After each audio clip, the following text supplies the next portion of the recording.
मंच पर उपस्थित भारतीय जनता पार्टी अनुसूचित जाति मोर्चा के राष्ट्रीय अध्यक्ष आदरणीय विनोद सोनकर जी, उपाध्यक्ष दुष्यंत गौतम जी, माननीय वी सतीश जी, मंच पर उपस्थित विजय सांपला जी, वीरेंद्र खटीक जी, श्रीमती कृष्णा राज, श्री रामशंकर कथेरिया जी, डॉक्टर स्वराज विद्वान, मेरे सहयोगी राजकुमार बड़ोले जी, दिलीप कांबळे जी, धर्मपाल मेश्राम जी, सत्यनारायण जी जटिया, सुभाष जी पारधी, सुधाकर कोहड़े, नारायण जी केसरी, अशोकराव मेंढे,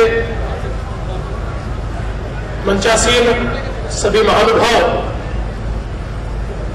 अगर किसी का नाम छूट गया हो तो मैं उनकी क्षमा चाहूंगा। हमारे सभी सांसद, विधायक, जनप्रतिनिधि और भारतीय जनता पार्टी अनुसूचित जाति मोर्चा के भारत के हर राज्य से आए हुए मेरे सभी बहनों और भाइयों, आप सभी का नागपुर की नगरी में मैं बहुत बहुत स्वागत करता हूं। मुझे बड़ी खुशी है कि आप सभी की अगुवानी का मौका महाराष्ट्र को दिया गया और विशेष रूप से हमने यह तय किया कि नागपुर ये डॉक्टर बाबा साहेब आंबेडकर जी की कर्मभूमि है। समता का संदेश डॉक्टर बाबा साहेब आंबेडकर जी ने इसी नागपुर की भूमि से दिया और एक नई चेतना हमारे अनुसूचित जाति के बहनों भाइयों में तैयार करने का काम डॉक्टर बाबा साहेब आंबेडकर जी ने किया और इसलिए हमने तय किया कि अगर ये राष्ट्रीय अधिवेशन कहीं होना चाहिए तो इसी नागपुर नगरी में वो होना चाहिए। और मैं हमारे अनुसूचित जाति मोर्चा के राष्ट्रीय अध्यक्ष जी और उनकी पूरी टीम का आभार व्यक्त करना चाहता हूं कि यह मौका उन्होंने हमको दिया। मैं ऐसा मानता हूं कि आज देश में आदरणीय मोदी जी के नेतृत्व में जिस प्रकार से देश के गरीबों के लिए, अनुसूचित जाति, जनजाति, ओबीसी, इनके कल्याण के लिए योजनाएं चल रही है, जिस प्रकार से प्रदेशों में भारतीय जनता पार्टी की सरकारें लगातार अनुसूचित जाति, जनजाति के लिए अलग अलग कार्यक्रमों के माध्यम से इस समाज का विकास हो और जो सपना भारत का संविधान बनाते हुए भारत रत्न डॉक्टर बाबा साहेब आंबेडकर जी ने देखा था कि देश के हर व्यक्ति को जीने का समान अधिकार मिलेगा, सभी को पढ़ने का, रोजगारी का, समाज में एक साथ रहने का अधिकार मिलेगा, उस सपने को पूरा करने का काम अगर कोई सरकार कर रही है तो देश में मोदी जी की सरकार उसको कर रही है और प्रदेश में भारतीय जनता पार्टी की सरकार उसको कर रही है। दोस्तों, पुरानी सरकारों में और हमने अंतर क्या है? कांग्रेस और उनके जैसी अलग अलग सरकारें, उनके साथी संगी और भारतीय जनता पार्टी में अंतर क्या है? यह अंतर यह है कि उनकी कथनी और प्रकृति में अंतर था। वो बोलते जरूर थे लेकिन करते नहीं थे, और यह बोला कम जाता है लेकिन किया जाना जाता है। यह भारतीय जनता पार्टी की खासियत है। और मैं दावे के साथ कहता हूं, 50-55 साल की कांग्रेस की राजनीति को देखिए और हमारे अटल जी की 6 साल की राजनीति, हमारे मोदी जी की 4.5 साल की सरकार, इनकी अगर आप तुलना करें तो मात्र इन 10 वर्षों में जिस प्रकार से हमारी दोनों सरकारों ने देश में अनुसूचित जाति के लिए काम किया है, मैं दावे से कहता हूं किसी भी कांग्रेसी को मैं एक मंच पर जवाब देने के लिए तैयार हूं। उनके 55 साल से हमारे 10 साल कभी भी ज्यादा काम करने वाले 10 साल है, ज्यादा ध्यान देने वाले, ज्यादा विकास करने वाले 10 साल है। कांग्रेस के काल में तो होता यह था कि चंद नेताओं को चुन लो, उन्हीं की हाजी हाजी करो, उन्हीं नेताओं को बड़ा बनाओ, उन्हीं नेताओं के पीछे ताकत खड़ी करो और समाज का क्या होता है क्या नहीं होता इसके ऊपर कोई ध्यान नहीं दिया जाता था। उन नेताओं के भरोसे समाज को वोट बैंक के रूप में देखा जाता था। कुछ नेता ठेकेदार बन गए और समाज हमारे पीछे, बस हमारा विकास कर दीजिए तो समाज का विकास है। और इसी राजनीति को 50 साल तक कांग्रेस ने धोया, इसीलिए देश के अंदर जो पिछड़े हैं उनका विकास नहीं हो पाया। अनुसूचित जाति के लोगों को भारत के संविधान ने जो अधिकार दिया था वो अधिकार भी उन तक पहुंचने नहीं दिया गया, लेकिन आज उस अधिकार को उन तक पहुंचाने का काम भारतीय जनता पार्टी की मोदी जी की सरकार कर रही है। दोस्तों, आज हम जब गरीबी निर्मूलन का काम कर रहे हैं, जब गरीबी से लड़ाई कर रहे हैं, मैं पूछना चाहता हूं सबसे ज्यादा गरीबी किस समाज में है? गरीबी तो सारे समाजों में दिखाई देगी, लेकिन अगर भारत का आर्थिक सर्वेक्षण हम देखें तो सबसे ज्यादा गरीबी अनुसूचित जाति में हमको दिखाई देती है, अनुसूचित जनजाति में हमको दिखाई देती है। और दोस्तों, जब मोदी जी एक एक कार्यक्रम हाथ में लेते हैं गरीबी निर्मूलन का, उस कार्यक्रम का टारगेट अगर कोई है, किसके जीवन में सुधार लाने का प्रयास है। मोदी जी अगर सबके लिए मकान की बात करते हैं तो देश में जो 50% लोग जिनके पास अपना मकान नहीं है, उनकी अगर तुलना करें तो हमारे अनुसूचित जाति के लोग उसमें सबसे अधिक है। आज करीब 70-80% अनुसूचित जाति के लोगों के पास अपना खुद का मकान नहीं है। 2022 तक सारे भारतीयों को मकान मिलेगा तो उसका सबसे बड़ा फायदा अगर किसी को होगा तो हमारे बेघर और गरीब अनुसूचित जाति के लोगों को होगा, जिन्होंने मकान का सपना देखा था और भारत के संविधान में डॉक्टर बाबा साहेब आंबेडकर जी ने उनको मकान मिले इसकी व्यवस्था भी की थी, लेकिन उस व्यवस्था को चुराने का काम, लूटने का काम कांग्रेस की सरकार ने किया। उसको पूरा करने का काम मोदी जी की सरकार कर रही है। आज देश के अंदर एक एक कार्यक्रम आप लीजिए। आज अगर बिजली घरों में पहुंच रही है, मैं पूछना चाहता हूं कौन से घर थे जिनमें बिजली नहीं थी? इनमें से 75% घर ये पिछड़ों के घर थे जिन्होंने कभी बिजली नहीं देखी थी। मोदी जी के राज में उनके घर में बिजली पहुंच रही है। वो किसके घर थे? जिनके घर में लकड़ी के चूल्हे पर रसोई पकाई जाती थी, जिन्होंने गैस क्या होता है वो देखा नहीं था।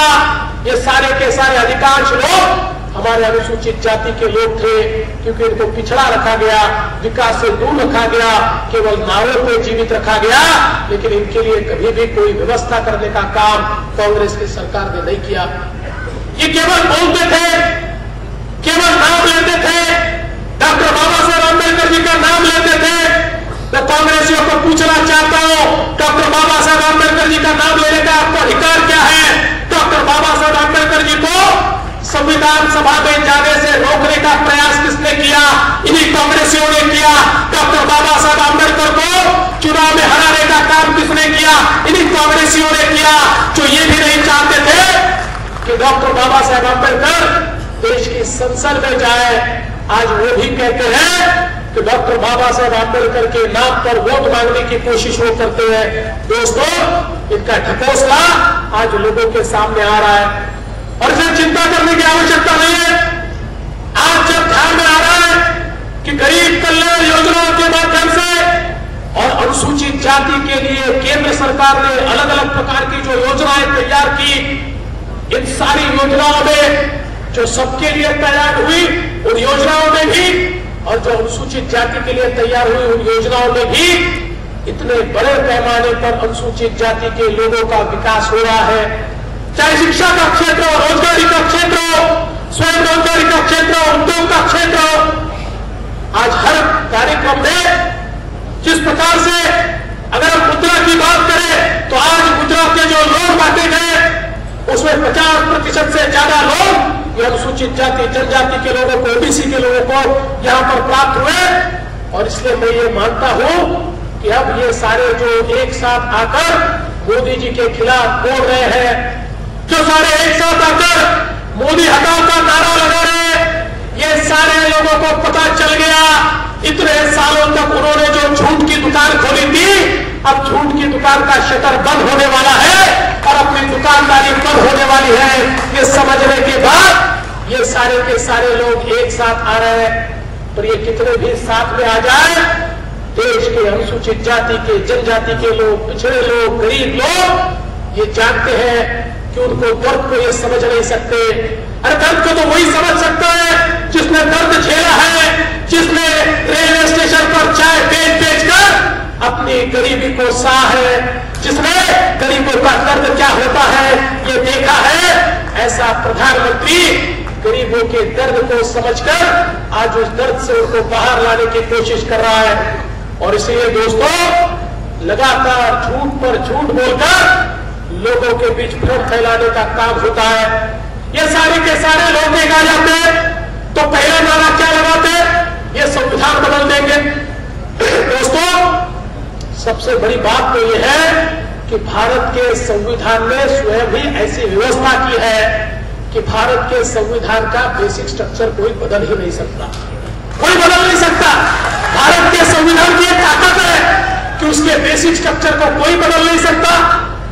और जहां तक संविधान को बदलने का सवाल है, हमारे प्रधानमंत्री मोदी जी ने कहा जब तक मोदी है संविधान में कोई हाथ नहीं लगा सकता, क्योंकि डॉक्टर बाबा साहब आंबेडकर जी का संविधान न होता तो मोदी जी जैसा एक गरीब देश का प्रधानमंत्री भी नहीं होता। हमने संविधान में संशोधन किया, लेकिन गरीबों के लिए किया, अनुसूचित जाति के लिए किया। जब जब अनुसूचित जाति के आरक्षण के ऊपर खतरा मंडराया, तो चाहे अटल जी की सरकार हो, मोदी जी की सरकार हो, इस सरकार ने संविधान में इस बात को अधोरेखित किया कि किसी भी प्रकार से अनुसूचित जाति के हमारे आरक्षण को कोई भी खतरा नहीं होना चाहिए। लेकिन दोस्तों, ये सारे के सारे लोग रोज लोगों में जाकर झूठ बोलते हैं, रोज कहते हैं संविधान बदलेंगे, रोज कहते हैं बाबा साहब का संविधान बदलेंगे। मैं आपके माध्यम से पूरे देश को बताना चाहता हूं, बाबा साहब के संविधान की रक्षा ये भारतीय जनता पार्टी की प्राथमिकता है, मोदी जी की प्राथमिकता है, और कोई माइका लाल इसको बदल नहीं सकता। ये भी हम सबने ध्यान में लेना चाहिए। दोस्तों, ये झूठ पर झूठ बोलते हैं। मैं इनको सवाल पूछना चाहता हूं, अभी अभी यहां पर बताया डॉक्टर बाबा साहेब आंबेडकर जी की बात करते हो, हिंदू मील पर डॉक्टर बाबा साहेब आंबेडकर जी का स्मारक बने, ये करोड़ों करोड़ों भारतवासियों की इच्छा थी। दोस्तों, केंद्र में भी उनकी सरकार थी, राज्य में भी उनकी सरकार थी, और ये जो हिंदू मील की जगह है केंद्र सरकार के पीएसयू की जगह थी, टेक्सटाइल कॉर्पोरेशन की जगह थी। लगातार मांग होती थी। डॉक्टर बाबा साहेब आंबेडकर जी, जिन्होंने हमें जीने का तरीका दिखाया, जिन्होंने हमें ऐसा मार्ग दिया कि हम शान से जी सकते हैं, समता का मार्ग जिन्होंने हमको दिया, जिन्होंने हमें संविधान दिया, बाबा साहेब आंबेडकर जी के स्मारक के लिए 1 इंच जगह भी कांग्रेसियों ने नहीं दी। 1 इंच भी जगह। महाराष्ट्र का मुख्यमंत्री दिल्ली जाता था, प्रधानमंत्री को मिलता था, प्रधानमंत्री आश्वासन देता था, ये वापिस आता था, फाइलों पर फाइलें बनती थी। लेकिन ये जो सरकार थी, ये सरकार ये केवल मिल की जमीन को हड़पने का काम करने वाली सरकार थी। इनको पता था मिल की जमीन में इनको पैसा मिलेगा। भ्रष्टाचारी लोग थे, 1 इंच भी जमीन इन्होंने नहीं दी। लेकिन दोस्तों 1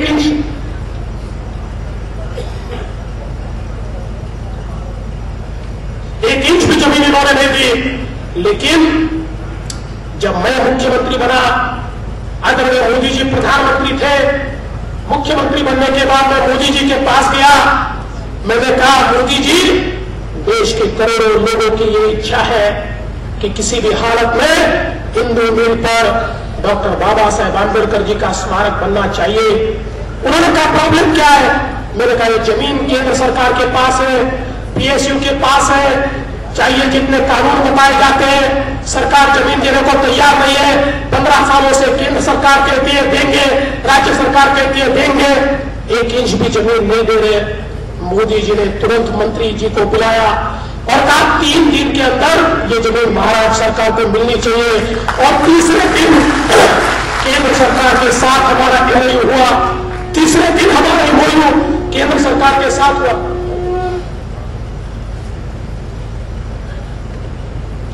पिछले कुछ दिनों से गला जरा खराब है, जोश कम नहीं है, गला खराब है। और दोस्तों 3 दिन के भीतर ये जमीन हमें प्राप्त हुई और इस जमीन पर आज हमने डॉक्टर बाबा साहेब आंबेडकर के स्मारक का काम शुरू कर दिया। 2020 में चैन की भूमि पर आप आएंगे तो चैन की भूमि पर डॉक्टर बाबा साहेब आंबेडकर जी का स्मारक आपको देखने को मिलेगा। आप चैत्य भूमि का दर्शन लेने से पहले डॉक्टर बाबा साहेब आंबेडकर जी के अंतर्राष्ट्रीय स्मारक का दर्शन लेंगे। और इतना नहीं, मुंबई में जो भी आएगा उस हर व्यक्ति को सीलिंग से गुजरना पड़ता है और सीलिंग से जाते हुए मुंबई में आने वाला हर आदमी डॉक्टर बाबा साहेब आंबेडकर जी का दर्शन लेकर ही आगे जाएगा। ये व्यवस्था हमने की है।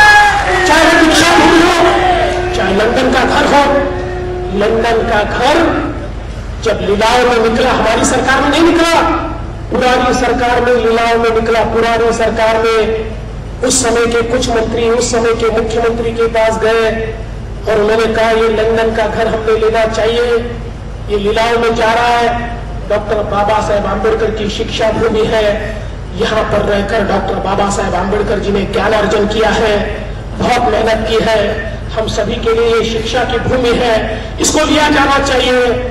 निर्णय नहीं हो पाया वैसा, 2 दिनों तक फाइलें चली और अंत में निर्णय हुआ कि राज्य की सरकार विदेश में जाकर घर नहीं ले सकती। हमारी सरकार आई, हमारे पास कुछ लोग आए, उन्होंने बताया कि ये घर अगर चला जाएगा तो देश के लिए बदनामी का घर होगा। 125 करोड़ का देश डॉक्टर बाबा साहेब आंबेडकर जी के घर को बचा नहीं पाया और ये घर लीलाओं में चला गया। हमने तुरंत निर्णय लिया, बरोले जी को मैंने लंदन भेजा। लंदन में जाकर बरोले जी को कहा जितना पैसा मांगते पैसा दीजिए, लेकिन ये घर हमको लेना है। केंद्र सरकार की मदद ली, केंद्र सरकार ने परमिशन दी और हमने वहां पर उस घर को लिया। और आने वाली जुलाई में वहां पर एक बहुत सुंदर म्यूजियम संग्रहालय, जिसमें डॉक्टर बाबा साहेब आंबेडकर जी के बहुत दुर्मिल इस प्रकार के चित्र हमने रखे हैं, उनका पत्र व्यवहार हमने रखा है, उसको भी हम लोग आज जनता के सामने खोल रहे हैं। तो दोस्तों, मैं केवल इतना ही कहना चाहता हूं, चाहे वो देश हो चाहे महाराष्ट्र हो, जिस प्रकार से हमारी राज्य की सरकार ने भी अनुसूचित जाति के लिए लगातार काम किया है। पिछले 4 वर्षों में हमने महाराष्ट्र में अनुसूचित जाति के लिए 50 हॉस्टल का निर्माण किया। हम अनुसूचित जाति की लड़कियों के लिए और 50 हॉस्टल का निर्माण किया। और जिन लोगों को हॉस्टल में एडमिशन नहीं मिलती उनको 60,000 रुपए हम देते हैं ताकि वो बाहर में रहकर भी सीख पाए। और ऐसे हजारों लड़कों को हमने सीखने की व्यवस्था की। अगर विदेशों में पढ़ना चाहते हैं तो विदेशों में भी उनको स्कॉलरशिप देने का काम हम करते हैं। अनुसूचित जाति के लोगों को आज यहाँ पर चाहे वो शिक्षा हो चाहे रोजगार हो, अलग अलग योजनाओं के माध्यम से बड़े पैमाने पर अधिकारिता देने का काम हमारी सरकार ने किया है। और इसलिए आज के इस अधिवेशन के समापन पर मैं आपसे इतना ही निवेदन करना चाहता हूं दोस्तों, देश के अंदर और महाराष्ट्र के अंदर आज जो सरकार है अनुसूचित जाति का हित देखने वाली सरकार है, अनुसूचित जाति का साथ देने वाली सरकार है।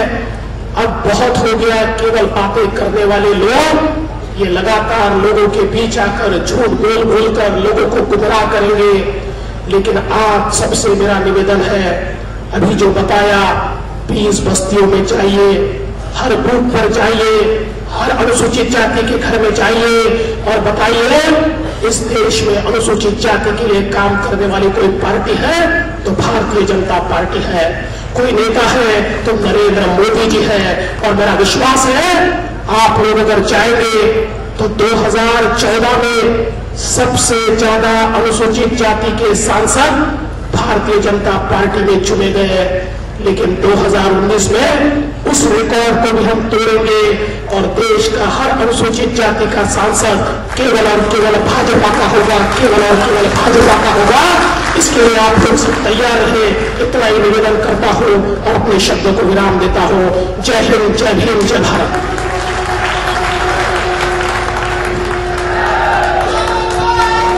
मैं अपने राष्ट्रीय अध्यक्ष श्री विनोद सोनकर जी को धन्यवाद के लिए आमंत्रित करता हूं। श्री विनोद सोनकर जी।